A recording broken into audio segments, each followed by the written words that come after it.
টানা ১ বছরেরও বেশি সময় ধরে কারাগারে বন্দী পাকিস্তানের সাবেক প্রধানমন্ত্রী ইমরান খান।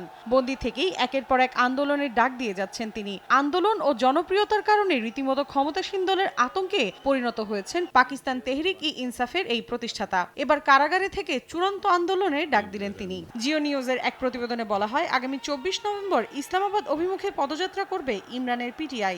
ইসলামাবাদ মার্চের জন্য একটি কমিটি গঠন করেছেন তিনি। দাবি আদায় না হওয়া পর্যন্ত আন্দোলন চলবে বলেও জানান তিনি। শুধু ইসলামাবাদেই নয়, কর্মসূচি হবে পাকিস্তান জুড়ে। এছাড়া ইমরান খানের সমর্থকরা যেখানে আছেন সেখানেই হবে বিক্ষোভ। বিচার বিভাগের স্বাধীনতা ক্ষুণ্ণ সংক্রান্ত সংবিধানের ২৬তম সংশোধনী প্রত্যাহার এবং বিনা বিচারে গ্রেফতারকৃতদের মুক্তির দাবিও জানিয়েছেন পিটিআই নেতাকর্মীরা। এদিকে মার্কিন প্রেসিডেন্ট নির্বাচনে ডোনাল্ড ট্রাম্পের জয়ের ঘটনা নিয়েও উত্তপ্ত পাকিস্তানের রাজনীতির মাঠ। দেশটির সাবেক প্রধানমন্ত্রী ইমরান খানকে কারাগার থেকে মুক্তি দেওয়ার জন্য ট্রাম্প চাপ দেবেন কিনা এ নিয়ে তর্কে বিতর্কে জড়িয়েছেন দেশটির মন্ত্রী ও বিরোধী নেতারা।